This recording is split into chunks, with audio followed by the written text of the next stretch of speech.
Bonjour tout le monde et soyez le bienvenu chez votre chaîne SBTP Channel. J'espère tout d'abord que vous allez bien ainsi que l'ensemble de votre famille.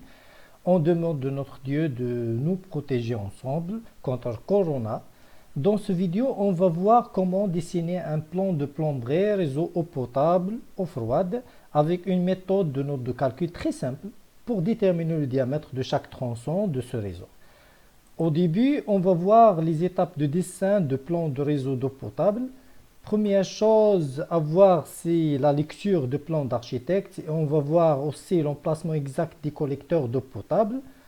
Et à titre indicatif, on prend une partie d'un plan d'architecte d'un centre hospitalier. Et comme vous voyez qu'on a 3 salles de bain et 2 WC, au début, on va remplacer un collecteur d'eau potable ou bien un armoire d'alimentation pour chaque salle de bain au WC à côté du lavabo.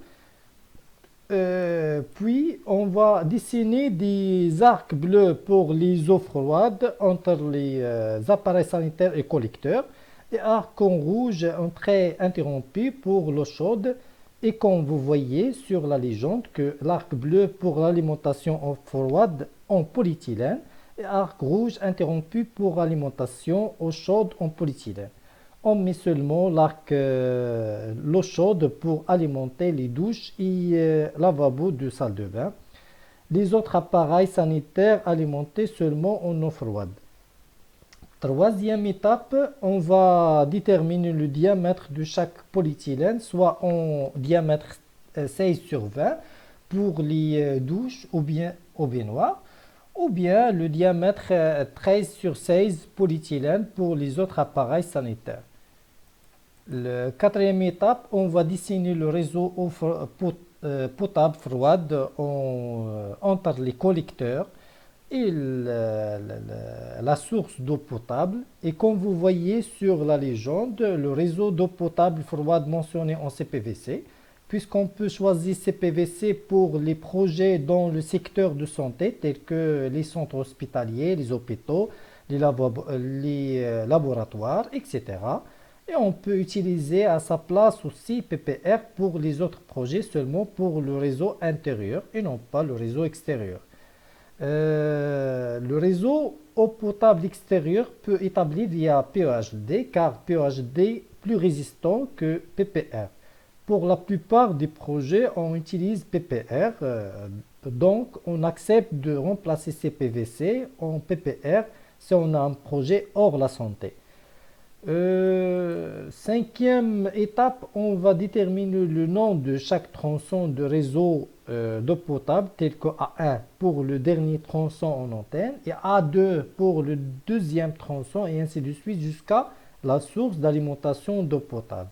Et cette source peut être compteur d'eau potable ou réseau extérieur au public d'eau potable. Sixième étape, on va dessiner le schéma synoptique de réseau d'eau potable en déterminant le nombre des appareils sanitaires de chaque tronçon. Et comme vous voyez sur ce schéma, que A1 pour passer le débit total d'un seul lavabo et un seul WC, A2 pour le débit total de 2 lavabos et 2 WC, A3 pour passer le débit de un lavabo, un WC et une douche, et ainsi de suite. On fait le cumul jusqu'à le tronçon A7 pour alimenter le total dont 5 lavabos, 5 WC et 3 douches. Reste seulement de déterminer le diamètre de tronçon, de chaque tronçon bien sûr, après les résultats obtenus de la note de calcul. Donc, on va commencer la note de calcul afin de déterminer le diamètre de chaque tronçon de réseau d'eau potable. Et comme base de calcul, on prend la référence de DTU 60.11 qui nous donne le tableau ci-joint afin de déterminer le débit minimum à prendre en considération pour le calcul de réseau d'eau potable. Et pour notre cas, on prend seulement la colonne de débit d'eau froide dans les valeurs en rouge, car on a seulement les lavabos, WC et douches dans notre projet. Et le débit total de chaque tronçon, on va le multiplier par le coefficient de simultanéité dans la formule égale y égale à 0,8 divisé par racine carrée de x moins 1 avec x le nombre des appareils sanitaires et le débit total de base égale le débit total fois le coefficient de simultanéité pour la majorité des projets. Mais si le projet est d'un hôtel par exemple, on peut multiplier le débit total fois le coefficient de simultanéité fois 1,25. C'est-à-dire on majorait par 25% ce débit. Selon le temps, les saisons et selon le nombre de clients. Si on a un restaurant, dans ce cas, on multiplie le débit par le coefficient de simultanéité fois 1,5 ou bien 1,50. C'est-à-dire on majorait par 50% notre débit. On commence la note de calcul par le dernier tronçon de réseau d'eau potable et comme vous voyez qu'on a ce tableau de la note de calcul pour déterminer le diamètre de chaque tronçon de réseau eau potable. Les textes et les chiffres en rouge sont les seuls à modifier tels que le nom de tronçon, le nom des appareils sanitaires et dans notre cas, à propos du tronçon A1, on a seulement un lavabo et une douche, c'est-à-dire deux appareils en total. Dans le coefficient de simultanéité, y égale à 0,8 divisé par racine carrée de des appareils moins 1, c'est-à-dire 0,8, et le débit total des appareils égale à 0,32 litres par seconde. Donc le débit de base total égale à 0,32 multiplié par 0,8, c'est-à-dire 0,25 litres par seconde, avec la vitesse 1,5 mètres par seconde. Et à l'aide de la bague de Darrier, on peut déterminer le diamètre théorique 18 mm. Et ensuite, le diamètre commercial en ppr diamètre 25. On va voir par la suite aussi en détail comment déterminer ces diamètres. L'essentiel. Parmi les documentations en base les plus importantes, on a la bague de Darrier qui détermine le diamètre de chaque tronçon de réseau d'eau potable d'après leur débit et la vitesse de l'eau à l'intérieur du tuyau. Si le réseau intérieur horizontal, on peut prendre la vitesse 1 mètre par seconde. Si le réseau intérieur est vertical, lorsque ce réseau passait dans un gain vertical, dans ce cas, on peut prendre la vitesse égale à 1,5 mètre par seconde. Et sur le réseau extérieur, on prend la vitesse de 2 mètres par seconde.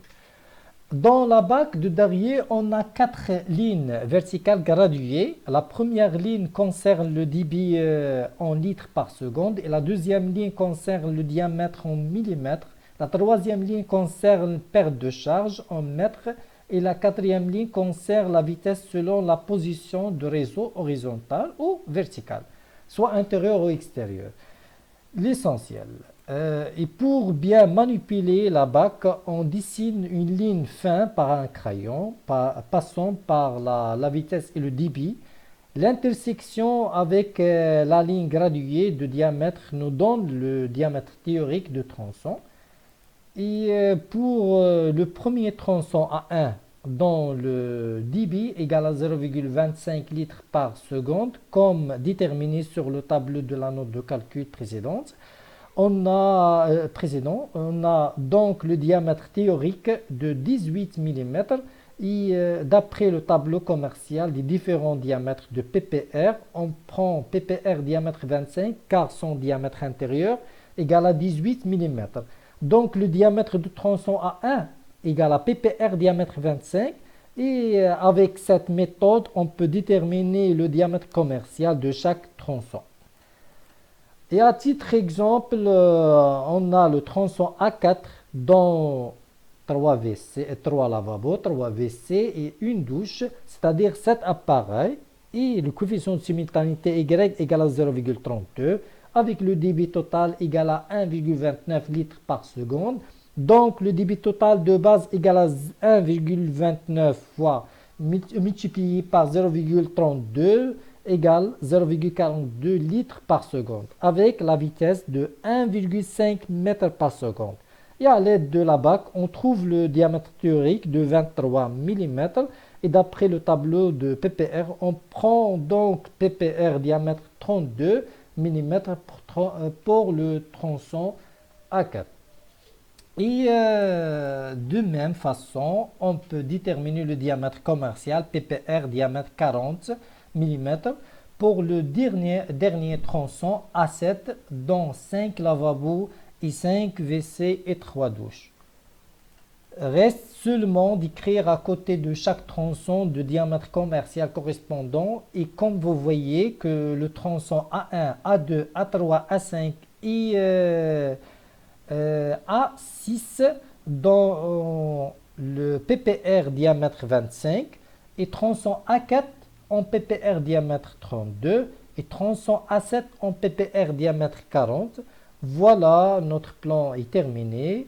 Avec leur note de calcul de réseau d'eau potable, Forward reste à dessiner le réseau d'eau chaude et le réseau de retour d'eau chaude si nécessaire avec leur note de calcul. On va voir ça dans la prochaine vidéo. Au revoir et n'hésitez pas de faire liker et abonner à notre chaîne ISBTP Channel afin de recevoir toutes les nouveautés et les trucs professionnels dans le domaine de bâtiments travaux publics.